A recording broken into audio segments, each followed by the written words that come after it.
Donc merci pour cette invitation et pour les organisateurs de cette belle journée, cette belle matinée.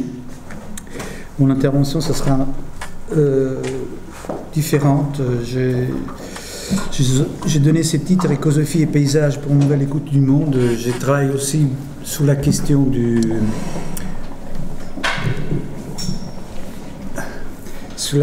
paysage sonore, ce qu'on appelle les paysages sonores d'une façon erronée, c'est-à-dire ce qu'on appelle en anglais les soundscapes.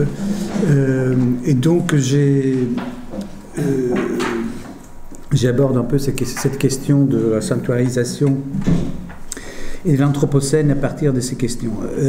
Alors face aux problèmes écologiques et face au rôle que l'humain joue dans ces problèmes écologiques, autrement dit, face à l'anthropocène, c'est un sujet très vaste et les termes contestés et contestables. L'écosophie, me semble, en tant que méthodologie et approche philosophique, être une approche peut-être la plus, peut-être profonde aussi, et en tout cas la plus inhérente à ces questions. Alors, qu'est-ce que l'écosophie? Pour aller très vite, l'écosophie pour moi, je me réfère essentiellement à deux grandes écoles de pensée. D'un côté, évidemment, à Erne Naes, qui ont forgé ces termes, et de l'autre côté, à la position de Félix Guattari, qui, en 1989, a publié un texte, un tout petit pamphlet, qui était très orienté par les questions à la fois théoriques et politiques de l'époque, donc en 1989, notamment la constitution du Parti écologique français. Et les trois écologies de Guattari, donc c'est l'écologie de l'esprit, l'écologie sociale, la relation au socius à l'autre, et l'écologie naturelle environnementale.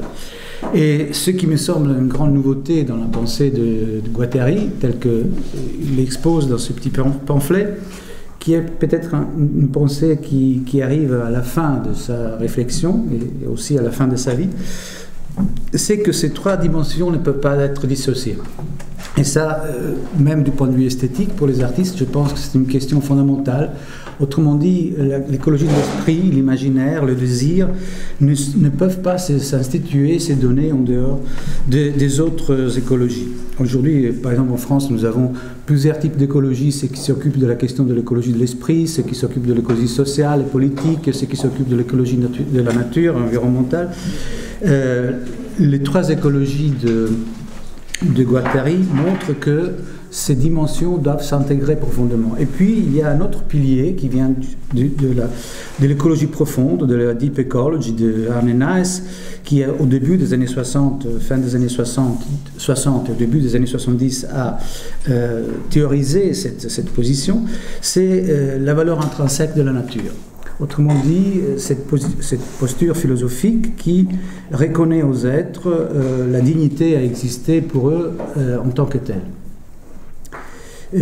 Naes aussi développe la notion des relations intrinsèques entre deux choses. Autrement dit, pour Naes, la réalité, c'est un champ total dans lequel chaque chose est en relation à autre chose et dans laquelle l'absence de cette relation modifie les statuts des différentes choses.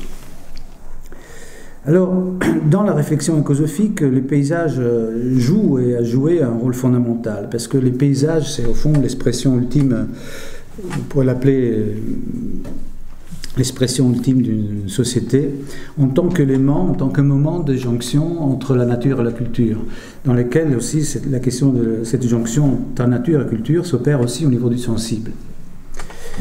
En ce qui concerne les paysages, nous avons, j'en parlais tout à l'heure avec nos amis, en France, il y a eu un très beau livre en 2009 de Jean-Marc Besse, intitulé « Les goûts du monde ».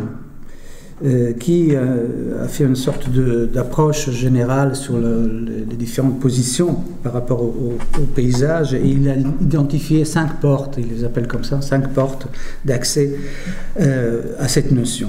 En réalité, il me semble que, enfin, je ne veux pas rentrer là-dedans, on pourrait synthétiser les débats et les positions philosophiques et esthétiques sur les paysages autour de 2 grandes écoles.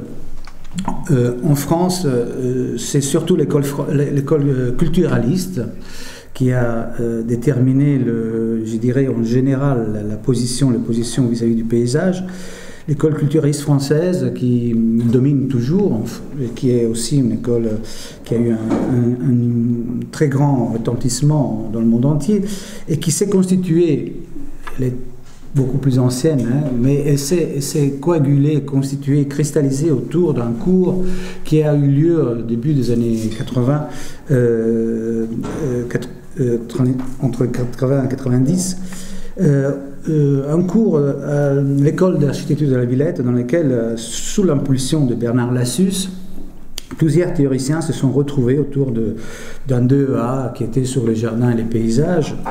Et il y avait Pierre Donadieu, il y avait Augustin Berck, il y avait Alain Rouget, qui, comme vous savez, c'est les théoriciens de l'artialisation, c'est-à-dire les paysages est une construction, est les produits de l'art. Le paysage est une construction culturelle et c'est les produits de l'art. Donc, dans son court traité sur les paysages de 1997, Alain Rouget part de cette notion de culturalisme, pensée en termes de les paysages existent à partir du moment que les peintres du 15e, 14e, 15e surtout, commencent à thématiser cette unité entre les différents éléments naturels et à traiter cette unité, cette organicité entre les différentes unités comme une entité unique et autonome. L'autre grande position philosophique, c'est la position du naturalisme qui a été surtout abordée disons, dans les sciences de la nature et les géographes qui trouvent son origine dans les positions et dans l'expérience du savant d'Alexander von Humboldt, et donc au milieu, la première partie, disons, du 19e, et qui voit dans les paysages l'ensemble des caractères qui sont propres à un territoire déterminé. Donc ces 2 grandes positions, écoles de pensée, aujourd'hui, et je dirais à partir des années 70-80, notamment avec les études de l'esthétique environnementale, mais ça surtout dans le milieu, dans le contexte anglo-saxon, mais ces 2 posture théorique qu'on pourrait identifier comme une posture subjectiviste, la posture culturaliste, et une posture objectiviste, la posture naturaliste, ont trouvé dans le développement de la pensée une sorte, non pas de synthèse, mais de dialogue. Et aujourd'hui, il y a beaucoup de théoriciens du paysage qui pensent les paysages comme dans une sorte de dialogue entre ces 2 positions, la position culturaliste et naturaliste. Alors, un moment décisif dans la définition du paysage, qui a été souvent défini comme une portion de territoire vue par un observateur, le dépassement de cette position, donc d'une priorité de la dimension du rétinien, de la vision dans la perception d'une portion de territoire, a été, un moment décisif de dépassement de cette position-là, a été la Convention de Florence, donc en 2000, la Convention européenne de Florence, dans laquelle on ne parle plus d'une partie du territoire vue par un observateur, mais bien d'une partie du territoire telle qu'est perçue par les populations. Et donc là, en quelque sorte, on a eu ces passages fondamentaux dans lesquels le paysage a été pensé, non pas en termes de panorama, de vedutta, en termes donc de dimension visuelle, qui est les grands, selon certains théoriciens, comme par exemple le philosophe Paolo Angelo, qui est esthéticien et qui travaille à la Sapienza de Rome, et il dit il y a un malentendu dans la vision des paysages. Le malentendu, c'est qu'on a toujours pensé les paysages comme quelque chose qu'on regardait, alors que les paysages, comme la Convention de Florence l'indique, c'est un problème, un phénomène qui est perçu. Donc il y a une polysensorialité. Donc on pourrait parler du paysage en tant que monde perçu, au sens de Merleau-Ponty, qui, comme l'écosophie, renvoie à une problématique sous-jacente et à une méthode sous-jacente. On pourrait l'appeler la problématique et la notion de complexité. Et notamment les problèmes de la complexité par rapport à la question du sensible.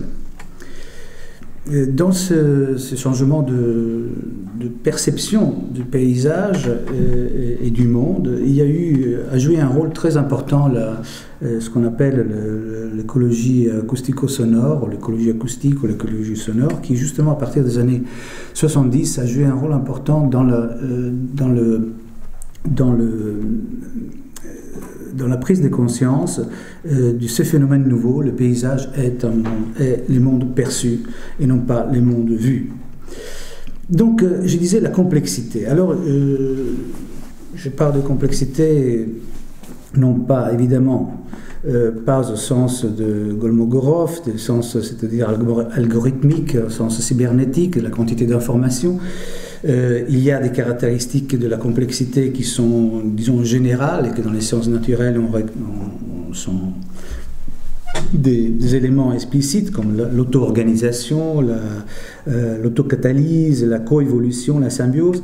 Quand je parle de complexité, je me réfère essentiellement à, je dirais, quatre éléments fondamentaux, 4 points fondamentaux. Je vois au fond la complexité, la question de la complexité comme une posture théorique, une position théorique anti-réductionniste, antidéterministe, qui pose la question du qualitatif au-delà du quantitatif et qui pose la question de la temporalité du temps. Et donc, dans la complexité, je vois 4 points fondamentaux: le dépassement des dichotomies, sujet-objet, esthétique-éthique, vérité-valeur, nature-culture, etc.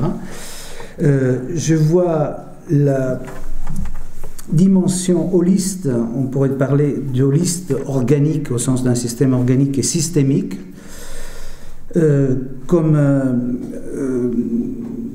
deuxième point fondamental dans la conception de la complexité. Quand je dis holiste, organique, systémique, d'une façon très générique et générale, je veux dire par là que les tout et chaque partie sont dans une relation de dépendance réciproque. Le tout explique la partie explique le tout, mais en même temps, il y a des phénomènes émergents, c'est-à-dire que l'on ne peut pas comprendre si nous avons simplement une analyse des éléments de base. Il y a des phénomènes qui, à partir d'un certain nombre d'objets de base, génèrent dans leur interaction des phénomènes qui n'étaient pas prévisibles simplement par les qualités des objets qui sont à l'origine de ce phénomène.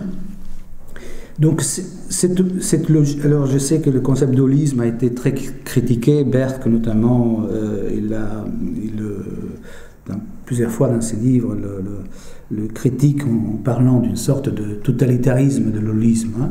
Moi, je pense que le concept d'holisme est un concept nécessaire, mais dans ce sens-là, c'est-à-dire dans le sens donc de la dimension organique du vivant et de la dimension systémique. Après, il y a un troisième point qui est la relation, le dépassement de toute relation mécaniste des causes à effet, donc le dépassement du déterminisme, la symétrie et l'irréversibilité du temps, ça c'est un point fondamental, autrement dit l'entropie, et puis donc l'irréversibilité du temps, c'est ce qui a été proposé d'une façon forte par Ilya Prigogine, qui dépasse un peu toute la question aussi même de la physique quantique. Même dans la physique quantique, on reprend la conception du temps qu'il y avait dans la mécanique classique.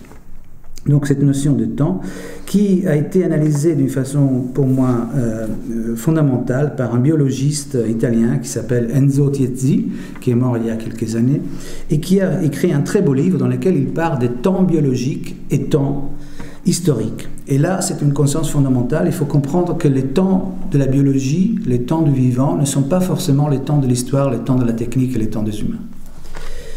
Et donc aussi dans ce dépassement de la relation mécaniste, donc du déterminisme aussi, l'idée de l'imprédictibilité.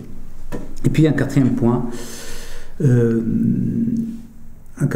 il faut que j'accélère un peu, le dépassement de cette séparation, dichotomie entre qualité primaire et qualité secondaire. Comme vous savez, c'est Aristote et puis Galilée a insisté beaucoup là-dessus. Autrement dit, les qualités primaires, étendue, masse, position et mesure, sont des qualités fondamentales selon les philosophes et les scientifiques, donc selon Galilée. Par contre, les qualités perceptives, les couleurs, le son et autres qualités sensibles sont des qualités secondaires dont on peut en quelque sorte faire l'économie. En réalité, ces qualités primaires et qualités secondaires doivent être considérées dans leurs interactions et dans leur complémentarité. Et donc, on doit les considérer, les deux plans doivent être pris en compte et être considérés comme également porteurs d'essence. Bon, je voulais arriver à dire que, voilà, je ne sais pas si j'étais suffisamment clair là-dessus, mais vous voyez, on part de la question de l'écosophie, on arrive au paysage, et puis à la question de la complexité. Tout ça pour dire qu'il y a aussi une complexité avec ces derniers points des qualités primaires et secondaires, il y a aussi une complexité du sensible, c'est une évidence.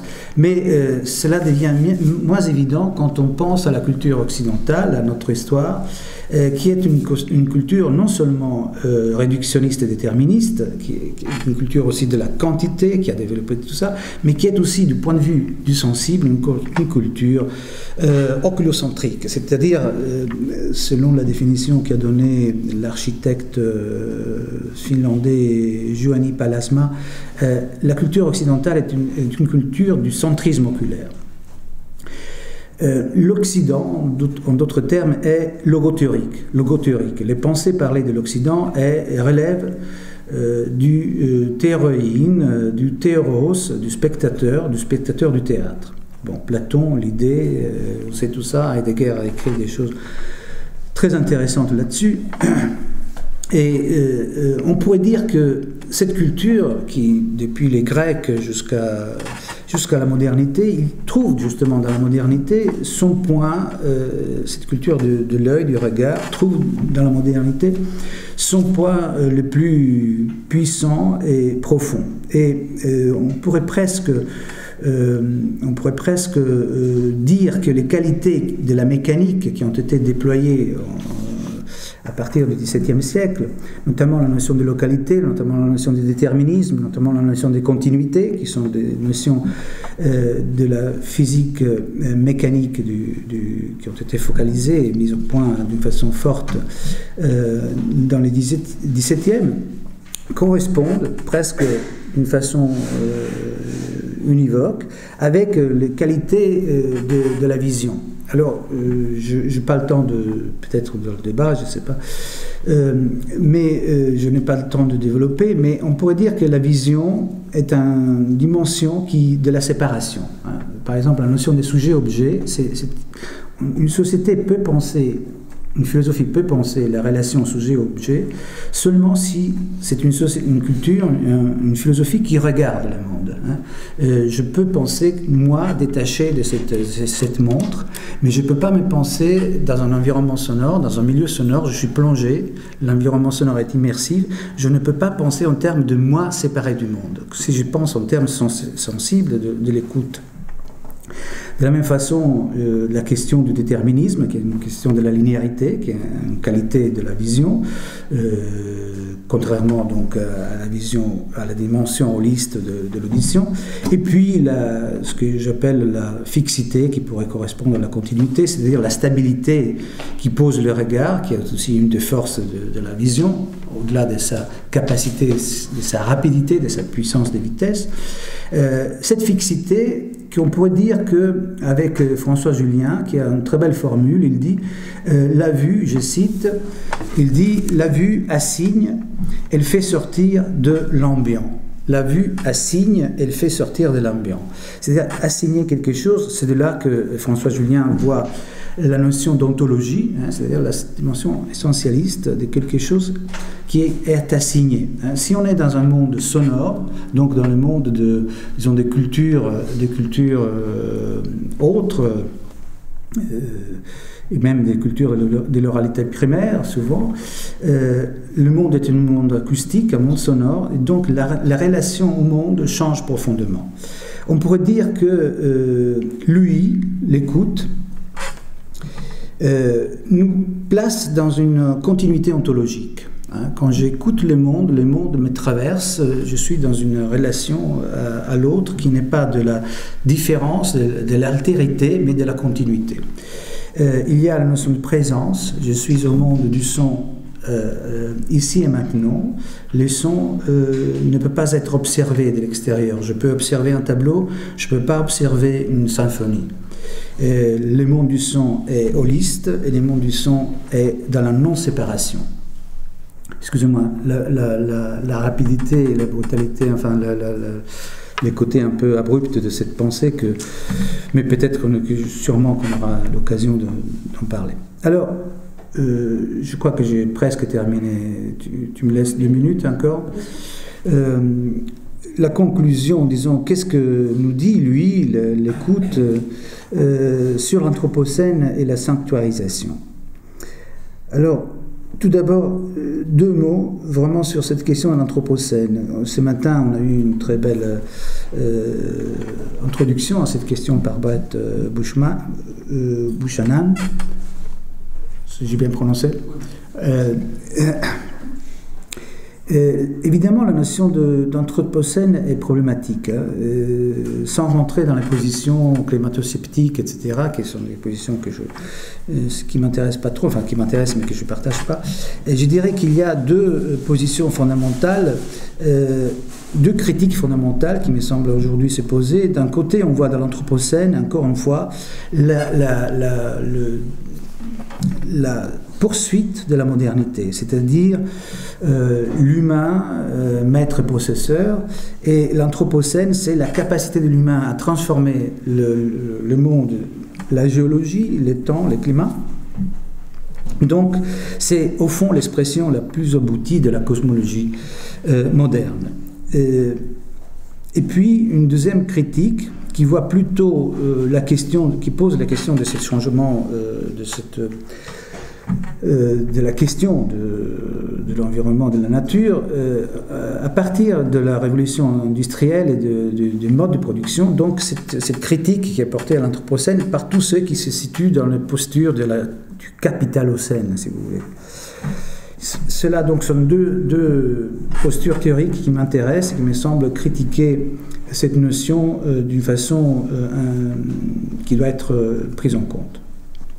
Sur le concept de sanctuarisation, là aussi c'est très, très vaste, mais là aussi il y a peut-être il y a un éventail des positions très vastes qui va de la sanctuarisation est absolument à condamner parce que c'est au fond l'incarcération du sauvage, pour le dire avec Thomas Birch, jusqu'à l'appel qui a été lancé aujourd'hui, cette année, et même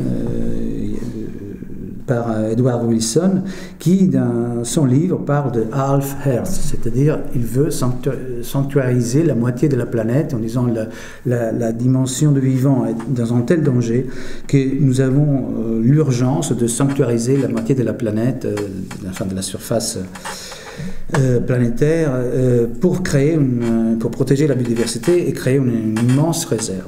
Bon, alors si nous partons de Louis, étant donné qu'aujourd'hui c'est un peu cette idée de penser, que signifie-t-il donc penser la sanctuarisation? Alors je dirais 2 choses très rapidement et en synthèse, par slogan. penser en termes de temporalité, sortir de la notion d'espace. Alors cela ne veut pas dire que l'espace n'existe pas, mais je pense que quand on réfléchit à la question de la sanctuarisation, on voit d'abord un espace, une surface délimitée, ou une surface protégée. Je pense qu'il faut penser la sanctuarisation aussi en termes de temporalité, et surtout en termes d'émergence de nouvelles temporalités, d'émergence de nouvelles coexistences, et disons, en ayant dans l'esprit comme référent cette notion, cette relation au monde qui passe non pas par le regard, mais par l'humain. Deuxième chose, penser en termes vibratoires. Nous avons ce beau terme en français, dans la langue latine, de vibration, de vibratoire, qui est à la fois un concept qui relève de la physique, de la matérialité, du monde matériel, et puis aussi de l'émotionnel. On vibre, mais aussi l'idée des vibrations en tant que propagation, en tant que sphère, en tant que dynamisme, en tant que dynamique. Il faut penser en termes de sphère, il faut arrêter de penser en termes d'axes. Dans l'université, nous sommes fabuleux, nous n'avons que des axes, toujours des axes. Il faut penser en termes de sphère.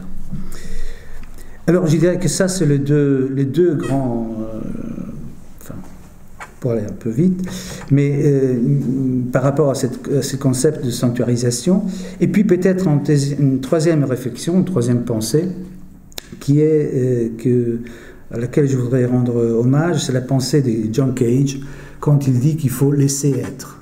Voilà, il faut laisser être les êtres, Cage disait, il faut laisser être le son ce qu'ils sont, et il faut aussi penser en termes de laisser être les êtres ce qu'ils sont.